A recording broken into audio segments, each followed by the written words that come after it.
Hare Krishna.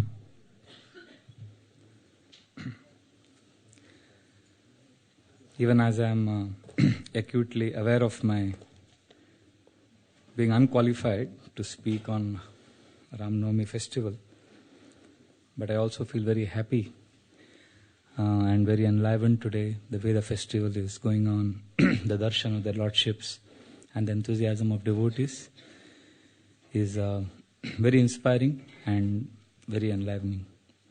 I seek the blessings of all devotees and Vaishnavas, all senior disciples of Srila Prabhupada. Please bless me. I can glorify Lord Ram for the purification of my own heart.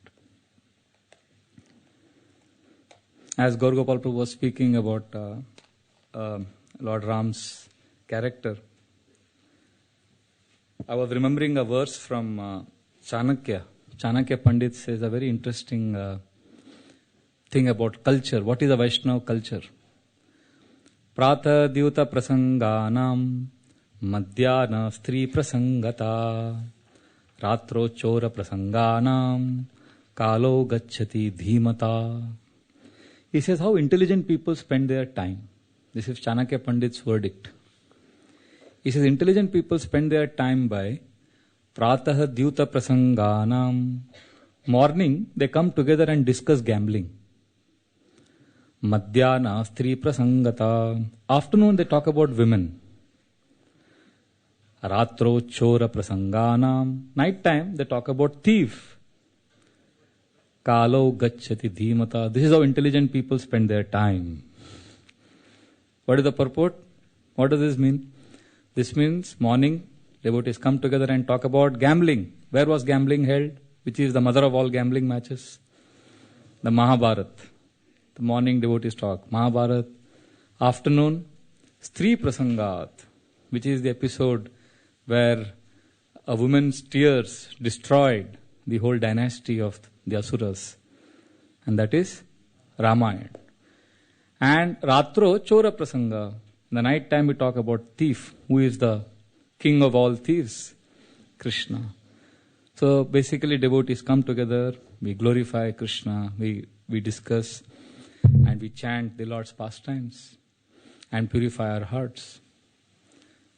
Once some archaeologists, they were talking to Srila Prabhupada. Srila Prabhupada asked them, what do you study? They said, we study primitive people. Srila Prabhupada said, we study advanced people. So we are talking about Ramayana, which is the journey of Lord Ram. In fact, even according to many material scholars, Ramayana is dated to be 880,000 BC. That is when it was composed. It is foundational to the cultural consciousness of India. Most of us in India, we grow up hearing about Ramayana.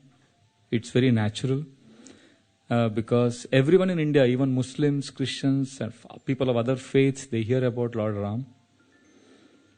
In fact, I want to share one small thing here. I feel this is an appropriate place to share because, I grew up in a small town, in a small village before I came to Mumbai city. And I remember during my childhood, we didn't have television in our village. India was just developing. And I remember my first 10 years not watching television.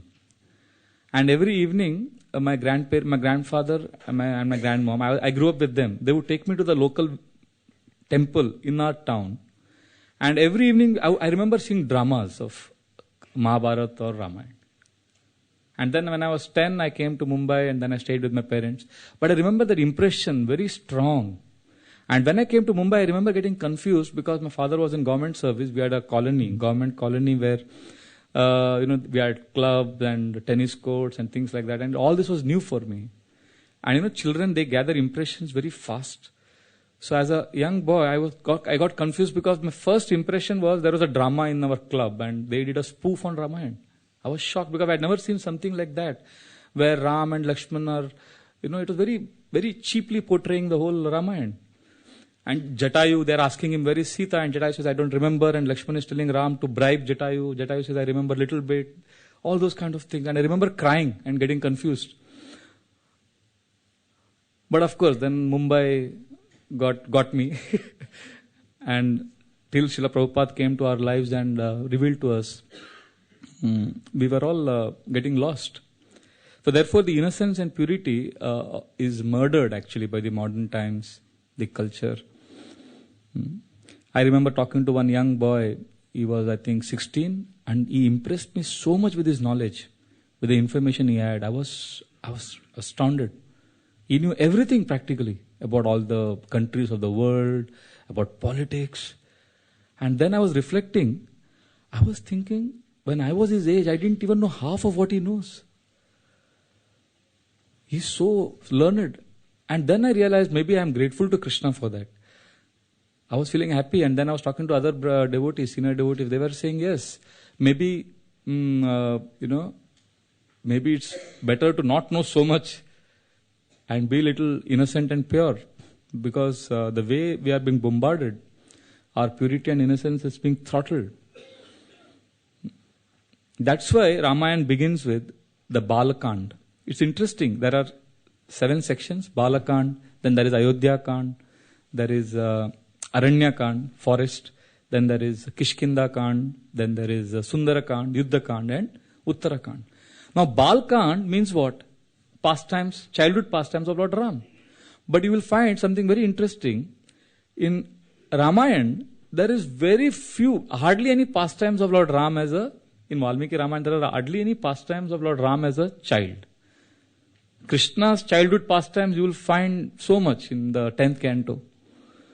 But in Valmiki Ramayana, you will find hardly any pastimes of Lord Ram as a child. In fact, nothing.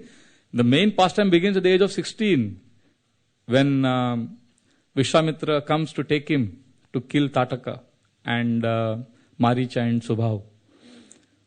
And then he wins Sita's hand. But there's hardly any pastime. So why the first section is called Balakand? The Acharyas, Vaishnava Acharyas give a very, very important purport to this. They say this Balakand refers to actually Vishwamitra Rishi. Vishwamitra was a very powerful Rishi. He was actually, his name was Vishwa Amitra. Amitra means enemy, not a friend. Vishwa means the whole world. He had become enemies with the whole world. He was so tough person that when he was a king, he wanted to be a rishi. And then there is a lot of pastime of Vishwamitra. How he wanted to be Raja Rishi, then Brahma Rishi. And in his ambitions, he even created a constellation of planets. And he fought with everyone. He was known for his anger and he slipped a few times from his standard. Then he fought back with great determination. And he was considered to be very stoic and tough person. Vishwamitra Rishi. But what happened to him? With the association of Lord Ram and his devotion to Lord Ram made him like a child. In the sense, his purity and innocence came up and he was crying tears of affection for the Lord. So the Acharyas implore us, the devotees who take shelter of Lord Ram, that we should aspire for this. Our aspiration is to become a child like Vishwamitra Rishi became when he came in contact with Ram. So this is what we want to revive. We want to revive the purity, the innocence. And the Ramayana provides us this with great abundance. There are, in the Vedic scriptures, there are 3 categories of literature. The first is called the Vedas, the Sama Veda, Rig Veda, which focuses on the Shabda, the sound. Then there are the Puranas, which emphasize on Artha, the meaning. And then there are scriptures which are poetic. They are called as Kavya. They focus on deeper meaning, or what is called as Bhavartha or Paramartha. But Ramayana is called as Mahakavya, the greatest of all poetic masterpieces, because Ramayana delights and enlivens our senses. And what does Ramayana actually do to us is revealed in the very first 2 verses of Ramayana. I would like to speak these 2 verses because this reveals what wealth we have. Recently we were discussing, some devotees, we were saying how we could have more and more of Ramayana lectures because Ramayana is so attractive even for new people when they come. The character, the example of Lord Ram. We say Krishna is Leela Purushottam, supreme in his pastimes. Lord Chaitanya is Audarya Purushottam, most merciful. Krishna's pastimes are most sweet. But Lord Ram is what? Maryada Purushottam. Best example. Ideal integrity. Best leadership example. Now, when we talk about Krishna as Leela Purushottam, we may be very inspired to chant Krishna's pastimes, but there is a tendency we could become Sahajiya. India is filled with Sahajiya. Sahajiyas are those who take Krishna's pastime very cheaply. They say, I also love Krishna, I get dreams of Krishna. They don't approach Krishna with reverence as much as a cheap casualness. That is Sahajiya. The other extreme is Indian spirituality is also filled with Mayavad. Mayavad are those people, Mayavadis are those people, they deny form of the Lord. So Mayavad and Sahajiya. So we may say Krishna is Leela Purushottam, Krishna's pastimes are very sweet, and we could drift to Sahajiya. And we may say Lord Chaitanya is Audarya Purushottam, most merciful. He will save us. Yes, that is true. But then, without Lord Ram, there is a danger that we may absolve ourselves of the responsibility of working hard and purifying our own hearts. And for that endeavor, we have an excellent example of Lord Ram. He is Maryada Purushottam. How to be steadfast in our vows. How to lead a life of saying no to sense gratification and lower pleasures. And how to say yes to higher principles. That is Lord Ram. And the characters of Ramayana. Bharat, Lakshman, Hanuman. So interesting, the Ramayana begins with Kujantam Rama Rameti Maduram Maduraksharam Aruya Kavita Shakam Vande Valmiki Kokilam. Valmiki Muni is considered as a cuckoo bird, very beautiful singing. Ramayana is considered to be a beautiful tree. There are branches in this tree, and Valmiki, the beautiful cuckoo bird, is singing nectar of Ramayana on this branch of Ramayana tree. But the next verse compares Valmiki to a lion. Valmikir Muni Sinhasya Kavita Vanacharita Shrinvan Rama Katanagan Konayati Prasangatim. Valmiki is a lion amongst poets, and by his roaring, lion amongst men, Lord Ram will enter our heart. First time anybody reads this, they get a little confused because, cuckoo and lion, they're not similar. Even if you tame a lion for 25 years, he can't sing like a cuckoo. And even if you train the cuckoo, he can't roar like a lion. So why is Valmiki compared to a cuckoo bird and also to a lion? Very interesting. Because cuckoo sings very sweetly. Similarly, Ramayana is very sweet. The pastimes are very, very beautiful, very sweet. At the same time, lion roars majestically. And all the small animals run away in fear in the forest when the lion roars. Similarly, when we read or hear Ramayana more deeply, we can feel the roaring of Valmiki. All the doubts and misgivings which are like small animals, they run away from the heart. And we develop strong faith and strong determination to practice Krishna consciousness. That's why a great Vaishnava poet has sung, Sita Ram Charit Ati Pavan Madhur Saras Aur Ati Man Bhavan. He says, Sita Ram Charit is Ati Pavan, most purifying. It is Madhur Saras, it is a nectar. It is a river of nectar. And Ati Man Bhavan, it is completely pleasing to the heart. And at the same time, what will happen if we read and hear Ramayana more and more? Puni Puni Kidariye Shuniye Shunaye Hiya ki Pyas Bujat na bujaye. The more and more we hear about Ramayana, we will be satisfied, but we will never be satisfied. Because we will want to hear more and more and more. Therefore, on this most auspicious occasion of Sri Ramnavami, we can pray for this simple faith and purity by which we can connect to Lord Ram and aspire to be pure in our service and in our aspirations. Because in Ramayana, if you see some of the main characters, they gave up pleasures which the world is hankering for, position. Bharat, what did Bharat have to do? Bharat simply had to say, I didn't ask for this kingdom, it just came my way. He didn't ask for it. He could have quietly accepted it as saying that, oh, I'm just getting it. No, he was determined to be the servant of Lord Ram. He refused to accept the throne. And we can see that how to be a devotee is taught to us in the Ramayana. Lakshman teaches us how never to leave the Lord, how to never leave the service of the Lord. And Bharata teaches us how to live if the Lord is not with us. And Shatrughna teaches us how to serve those who are feeling separation from the Lord. Everyone is teaching us. Mandodari, now Urmila, Lakshman went to the forest. Sita went to forest because she wanted to serve Ram. Urmila also wanted to come to the forest. But she sacrificed because Lakshman wanted her to serve his mothers, Sumitra, Kaikeyi and Kaushalya. So everyone was in the mode of service. That is the central theme of Ramayana. And in Ramayana we find this Karuna Ras, the rasa of separation from the Lord, very deep. And this is also the Gaudiya Vaishnava Siddhanta. It echoes with our mood very much.